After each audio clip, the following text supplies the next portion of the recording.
2 mistresses. The mistress that allegedly died from the abortion, her husband was one of his employees, and then he found out that Holmes was sleeping with his wife, and he was just like, okay, if you want to sleep with my wife, you can have my wife and my daughter. I'm just gonna peace out now. What a stupid. Much like Holmes's first wife, Clara, who has my undying respect, honestly. Clara was like, this guy's about to become a full-on doctor. I'm gonna peace out now. And she moved back home with her parents and with her kid. I love it. She broke up with H.H. Holmes and succeeded. Yeah. Smart move, honestly. Oh, yeah. One of Holmes's female employees also started signing over a bunch of assets to him at some point, and her sister came up to visit to make sure everything was good, because the first sister was signing over all of his assets, and both of those women went missing and were never seen again. What a strange. Not before the visiting sister wrote home to the families to be like, oh my gosh, sister is totally fine, and also this guy that she's signing over all of our shit to, he's actually super cool too. So was that written under duress? I don't know. Maybe she actually genuinely thought he was cool before. What's that brown smudge on the edge of the paper? It's dry now. It must not be important. Things really started to get weird for H.H. Holmes, and by weird I mean complicated, when him and his friend Benjamin Peitzel agreed to fake Ben's death. Basically, the plan was that H.H. Holmes was going to steal a cadaver, and they were going to fake Benjamin's death, and then Benjamin's wife was going to collect the life insurance money, and then they were all going to split the money. But Holmes instead killed him and manipulated his wife into giving him custody of 3 of her 5 children. Why did he want the children? To murder them. Okay. Yeah. The wife kept the oldest and the youngest child, and she just gave him all the middle children, because, who cares about them? Thanks, Mom. As a middle child, I am personally offended. Yeah, as the 2 of you. I'm technically a middle child. In this case, you would both be considered male children. So he killed the 2 girls, Annie and Nellie, in his house in Toronto. Great! Because, this guy was just traveling everywhere. Oh gosh, he infiltrated our country. Yeah. Get him out. And then he took the boy to Indianapolis, where he killed him in a totally different way there. The police were starting to become suspicious of him, and they were like, Holmes and wife number 3, because, he just acquired a 3rd one somewhere along the way. There's no mention. I could not find out what happened to the 2nd wife. The first wife left him. All of a sudden, there's a 3rd wife, and all that was said was that he didn't divorce either the 1st or the 2nd wife. She's just chilling in the murder castle, la-di-da, everything's fine. I don't know what happened to her. I couldn't figure it out. Anyway, he was with wife number 3 in 1894, and the police were starting to get really worried that he was going to flee the country again, and they're like, we just gotta arrest him. What can we arrest him on right now? And so he had an outstanding warrant for horse theft in Texas, and they're like, okay, good enough. So they arrested him until they Caponed him. Yeah. I was about to say that. That bought them some time. That bought them the 7 months that they needed, because in July of 1895, they found the bodies of Alice and Nellie in the house in Toronto. And then the Chicago police were like, let's dig up the building in Englewood, which is the murder castle. And even though it's known as the murder castle, they actually didn't find anything in that building that they could use as evidence against him.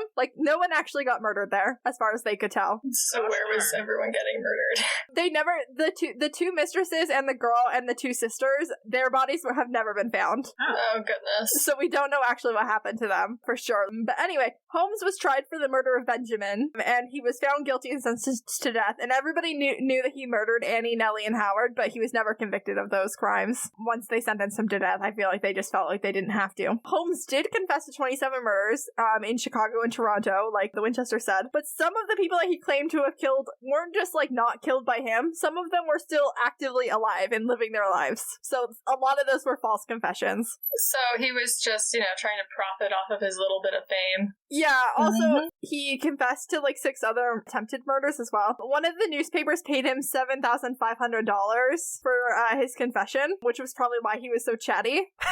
Disgusting. I don't know how much that would be worth in today's money, but it's a lot.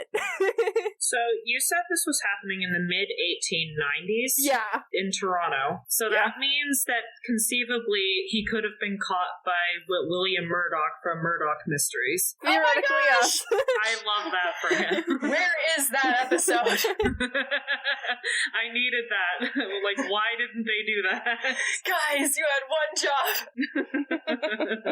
So he was hung at the Moyamensing prison on May 7th, 1986, or 1896, for the murder he was convicted of Benjamin Peitzel. He did, in fact, request that his coffin be encased in cement and buried 10 feet below the surface because he had a long history of grave robbing. I'm not one for divine intervention. You know, I'm not religious in any real way. But I do think it's worth noting that karma exists in the world and that the goal when you're hanging someone is for the neck to snap. That did not happen to H.H. Holmes. Let me guess. His neck did not break. It took over 15 minutes for him to die by strangulation. They didn't pronounce him dead for 20 minutes. Oh no. He was still actively moving for 15 minutes as he strangled slowly to death. At some point, they're just like, is there someone in the crowd with a gun? I'm just saying he murdered 3 children. Like, your confirmed murders are 3 children. The co-builder of the murder castle died in 1914 after the castle had been targeted by arsonists and gutted by a fire in 1895. That's horrible. Oh no. Yeah.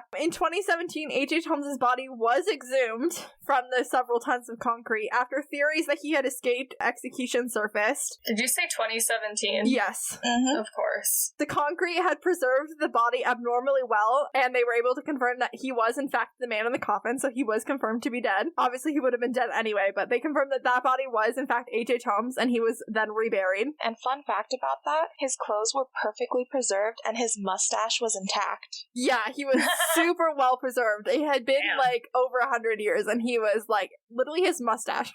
Also, can we just stop making theories that famous serial killers escaped the rope? Because, like, it's annoying at this point. In 2003, Eric Larson wrote the bestseller The Devil in the White City, Murder, Magic, and the Madness at the Fair That Changed America, with renewed interest in the H.H. Holmes murders, and it's probably the reason why that, like, there's a 2006 Supernatural episode about this real-life killer as a ghost, even though Supernatural almost never does real-person ghost episodes. I'm just gonna put it out there, Kripke had an obsession.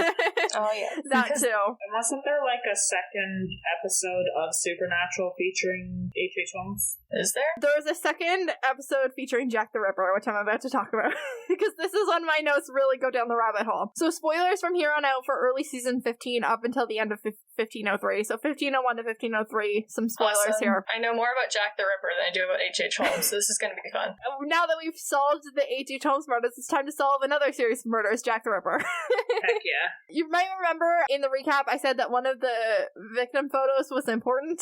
Yeah. We're back. This is when it gets important. The woman in that photo is Elizabeth Stride, who was murdered in 1888 by the unidentified killer known as Jack the Ripper, implying that H.H. Holmes was Jack the Ripper, which is a theory that is supported by Jeff Mudgett, Holmes' great-great-grandson, who wrote a book claiming that Holmes was the Ripper and that he didn't believe that Holmes was executed, and that led to an 8-part series on the History Channel called American Ripper, which is why they exhumed H.H. Holmes' remains in 2017. Of course it's the History Channel. The making of that series led to the exhumation. I went down a rabbit hole on this. I don't think I'm ready to claim at the end of this episode that anyone is or is not Jack the Ripper, but I started with the crimeandinvestigation.co.uk website. Like, because H.H. Holmes was doing all of these insurance scams and shit like that, there's a lot of paper trail left to this day of where he was and when, but there's a mysterious gap in his paper trail history that just so happens to be between 1888 and 1889 during the Jack the Ripper murders, and someone named H. Holmes sailed from the UK to the US just after the murders stopped. Oh, damn. A composite sketch created in the modern day based on 13 eyewitness testimonies at the time of Jack the Ripper definitely resembles H.H. Holmes. I don't think eyewitness testimony is super believable. There's also a really famous Dear Boss letter that's believed to be written by Jack the Ripper, and it was analyzed,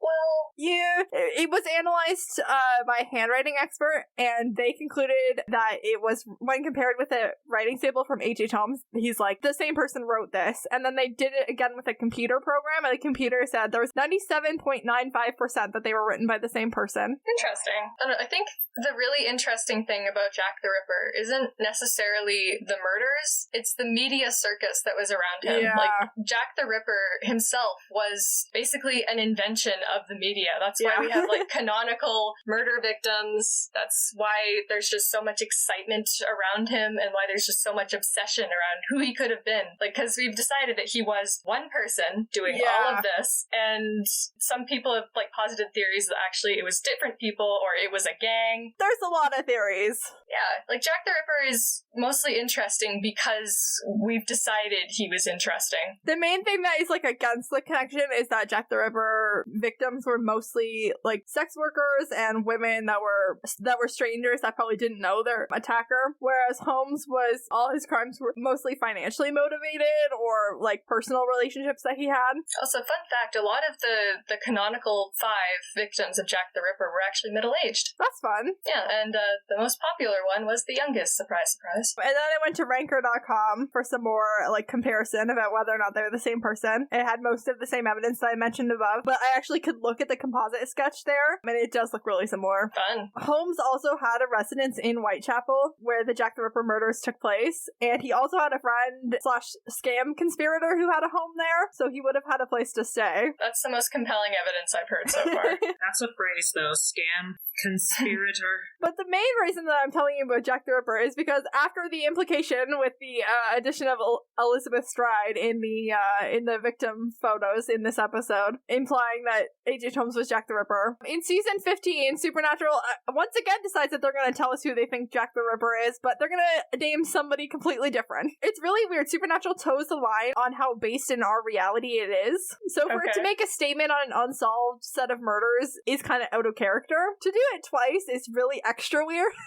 But okay, so in season 15, the gates of hell are open and ghosts start popping up in Kansas, and the demon Belphegor tells Dean that the ghosts that they are left to deal with are particularly bad even by ghost standards, and the main 3 identified ghosts in those episodes are Bloody Mary, Mary Worthington from season 1, John Wayne Gacy, who Sam and Dean had dealt with in the 300th episode in season 14, and Francis Tumblety. And when Dean is like, who the heck is Francis Tumblety? Belphegor is very exasperated, and he's like, have you never heard of Jack the Ripper? Tumblety had a spotty criminal history and was arrested in November of 1888 on unrelated charges of gross indecency during the murders in 1888. He resided in a boarding house in Whitechapel. Scotland Yard was suspicious that he might have been responsible for the murders, so even though he was out on bail, he attempted to flee to France, just in case the Scotland Yard decided to arrest him for the murders after all. He then returned to the United States in November, but his arrest made the New York Times as being connected to the murder spree, even though it wasn't. And people in the US were already not fans of his due to his previous legal troubles there. The New York City police surveyed him, and they were like, well, there's not really any proof that he was involved, so we're not going to extradite him back to Scotland Yard. Like, we're not going to give him to them. And then he died of heart disease in 1903, but he was still considered a suspect in 1913 when a detective chief inspector with the Metropolitan Police said that he was still a suspect based on his criminal record and extreme misogyny. So even if he didn't do it, fuck that guy.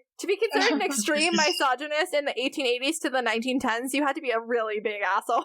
Oh, yeah. Okay, just going back to like the historical context around the Jack the Ripper murders, though, it's actually really interesting to analyze like everything that was going on at the same time, because the Contagious Diseases Act had been repealed only a couple years before 1888. And if you don't know what the Contagious Diseases Acts are, they were a series of acts that were designed to prevent the spread of STIs, but they did that by regulating the movements of like sex workers. Interesting. So if you were suspected of being a sex worker, you had to have an obligatory medical exam, and if you had an STI, you were basically locked in a hospital until a doctor said you could leave. And one of the big issues was that the police were the ones who decided who was a sex worker and who wasn't. So basically any woman was at risk at a certain point. Yeah. Obviously, a lot of people didn't like this, and there is actually like a huge movement of like women who wanted the acts repealed. They were writing things about it, and it was a really like interesting feminism moment, and they actually succeeded in getting the acts repealed in 1886. Interesting. You know, so we have all these like feminist movements now, and now they're starting to move on to other things like votes for women and things like that. And, you know, women are out in the public sphere more. So the Jack the Ripper killings happened at this time when women were having some victories and getting more freedom, and sex workers in particular had been getting a lot of attention in the last few years, and like their rights were getting a lot more attention. Basically, they can't prove that Francis Tumblety or H.H. Holmes was Jack the Ripper. And I don't know who he was or wasn't, or if it was one person or not. I personally love the idea that Jack the Ripper could have been a woman. Like a midwife? I've heard that one. Yeah, because, you know, someone who would blend in with all these other women. And also they kind of assumed that, like, women were basically incapable of being murderers. Yeah.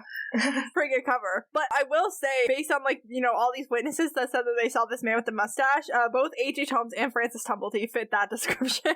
They actually do look pretty similar to one another. So it's interesting that they're both suspects. I was gonna say, a man with a mustache in the 1880s? What? Francis Tumblety's mustache actually got so big that he was